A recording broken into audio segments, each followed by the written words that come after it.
Hello there and welcome back to the ScrapbookPal YouTube channel. My name is Deepa Robbins from DeeZinesByD, and today I have a beautiful easel card to share with you featuring products from Spellbinders. Now, Spellbinders' recent release has a bunch of dies that are perfect for slimline cards. They create that beautiful Victorian border, and then there are a bunch of different flowers that you can use to adorn them. Today I'm going to be using the half slimline bracket, which has this beautiful sentiment included in it, and you basically use two of the brackets to create an entire border. And I'll also be using the layered cherry blossom set. Now, all of these flower dies are special in that each die, complete die, has a few different petals and they're numbered. So you can see little numbers kind of etched into the die there. And they're not actually etched, they're embossed. And they'll tell you which petal goes first when you're actually assembling these. So I'll show you how to use these dies further into the video where we've actually cut everything out. But to start with, I'm going to be using some alcohol ink. So I'm starting with some Yupo paper. I'm going to be using two types. I'm using matte black, and I'll also be using just gloss white cardstock. I've also got some alcohol pearls here in Scorch, Envy, Intrigue, and Tranquil, and I'll be using that on both of the different Yupo papers along with my blowing tool. You'll also need some blending solution. For adhesives, I have some foam square, some Tombow dot runner, some Barely Arts glue, and some Pink Fresh champagne pearl embellishments. So before you get started, it's important to shake up those alcohol inks very well because that shimmer aspect of it will collect at the bottom. It's got a little ball in it. You should hear that shaking or moving around while you shake it. That means that it's mixing everything up nice and well. First thing I do is I add some blending solution to my cardstock, and then I'll add my ink kind of all over, and you really don't have to follow any type of technique here. Just lay down the ink as much as you want that ink to show up on your flower. As you can see, I want my flower to have that pink and purple look, so I'm using the Intrigue and the Tranquil colors here. And I'm going to be doing this on the white Yupo and the black. So you can see that here on the black, the color is very vibrant when you first put it on, but once you blow it around and it dries a bit, it actually kind of dulls down a bit, and the main part that you see is that shimmer. So this is why if you're going to be using alcohol inks that don't have the shimmer, so not the alcohol pearls, you're probably not going to see it show up on here. So it's important to use that alcohol pearl on the black matte cardstock. Now I'm actually going to be using this as a bit of a shadow for my flowers, but I could imagine this making a really nice background. So now I'm going to move on to the other two colors. This is the Envy and Scorch. So these are the ones, or the paper that I'm going to end up using for my leaves. So I'm using a lot of the green, and that Scorch is actually a bit more red than I expected. I wanted to have more of a brownie look, so I'll just put a bit more green on it, and it ends up looking more muddy, more brownie, exactly what I wanted. So you can see how that looks once complete. Now I'll go ahead and do the same thing on a smaller piece of the matte black Yupo. And again, I'm just adding the colors. I'm going to be adding more green here. And you'll see eventually when this dries, you just get a lot of shimmer. So this is what that one ends up looking like compared to the white Yupo. Now we have a whole bunch of die cutting to do. So what I like to do is grab my scissors sidekick just because it's easier for me. I have a big shot machine as well, but it's kind of behind me and I have to stand up to use it. So this is just the lazier thing for me to do. It might take me a little bit longer, but it is still more of a relaxing thing to do. All this die cutting is so fun once you're finally complete and get to put everything together and see the final product. Now it's important to note that each of those dies, remember, they're cutting out like 3 or 4 different petals and they're all used to make one flower. So you don't want to mix them up. So what I do is I have this plastic sectional plate and basically I collect everything from one die into each section so that it's organized. If you have little bowls, you could use that too. Anything as long as you're just separating what's for each die, which flower is which, because remember, one die is going to make one flower. So now I'm going to go ahead and cut everything out of the black cardstock, and then I'll also cut out all of these leaves from the the white Yupo that I colored green, and also the coordinating black Yupo. So as you can see, I'm not only cutting out the leaves, but I'm cutting out these little centers of the flowers and the little, it's like a little 3-pronged bottom bit that you're going to use to put at the bottom of these buds. So here, each section is for each specific die as I'm showing you. and then all of these extra little bits. Okay, so you can see the little numbers here. That larger floral is number 1. So that's our first layer. So I'm going to put a bit of glue on it, and I can see that this one is number 2. So I'm going to take that and stick that on.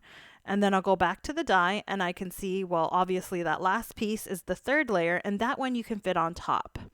So there should be some layering guides that Spellbinders I think is going to be adding later on. But for now, what I like to do is kind of look at the front of the package and see how the flowers are placed there. And then you can kind of figure out how to put these together along with the alphanumeric guide on the die.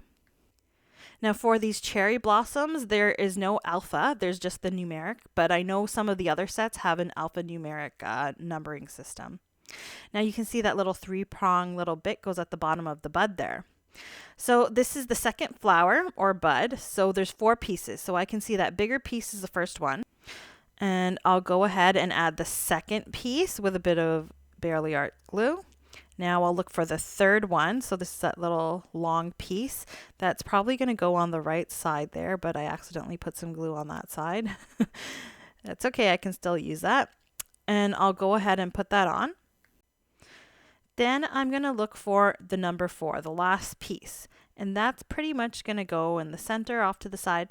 Now the thing is, I know there's a layering guide, but for the most part, as long as you use the first layer, number 1, and then add the other leaves on, it's pretty forgiving. I mean, they could go left on the right or the left. It really doesn't matter. Try mixing and matching and putting it together however you feel. It doesn't have to be exactly like the packaging or exactly how you see Spellbinders has done it. And there's the little bottom portion added on there. Now I actually added 2 there, the shadow and the green. Now here's the 3rd bud. Very simple. It's only got 2 pieces, so you just stick one on top of the other. Now I'm putting it right in the middle. You could have it off to the side. It really doesn't matter. Just do what looks good to you. Because, I mean, flowers aren't uniform. They're not all going to look the same. So this is what's going to make your project unique to you. Now for the larger flower, you don't need to do this. You just probably need to put the little centerpiece in, but I did want to have that shadow with the black UPO that I created there. So I'll just add it on in an offset fashion, and then I will add the black UPO to the center, and then I'll also add the colored on white UPO to the center as well. So these are just creating little shadows and extra layers just for a bit more depth and interest for this card. And now you can see that this set makes 4 different flowers, and you can make as many as you want to design your card. So let's move on to the half slimline bracket. I'll just take it off of the packaging here, and as you can see, it is large. It's a full, I think it's about 8.5 in length, and my card is going to end up being 8 3/4. So I'm going to tape the border to the actual frame, and then I'm going to use some Sizzix Opulent glitter white cardstock in order to cut this out. Now you can see this does take a bit of time. I normally edit this out, but I did want to show you that there's all of these extra little pieces. This little pick comes in handy. There's a bunch of little picks in the ScrapbookPal store there that you could take a look at and use. And it takes a little bit of time, but once you have all the pieces out, you can see how beautiful and stunning it looks. Now I've done that for 2, and also I've done 2 more in Sizzix Opulent Gold mirror cardstock, and I'm going to attach them to each other in an offset fashion. So just like the flowers, this is going to have a bit of a shadow, but in this case the shadow is going to be that nice gold mirror. And I'll add the glue with the Barely Arts and attach both. Now you can see that little bit of a shadow. It just kind of really helps that border stand out. It seems like a little bit of extra work, but it makes all the difference, I think, and just really adds that little bit of shine that you might need to make your card stand out. So I have my black card panel here. Now this is 3 3/4, I believe, by 8 3/4. So this allows me to add the 2 frames adjoined at the center and leaves just a little bit of a border all around it, about a 1/8 of an inch border. And there's the final result there with that frame.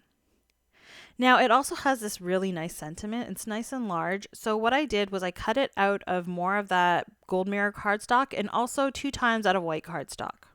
I'll separate the die cuts here, and what I'm actually doing is I'm going to stack these just to create just a bit of a thicker die cut so that, I mean, it's going to have enough dimension, but I always like to add just a little bit more with the sentiment. It also makes the sentiment a lot more sturdy.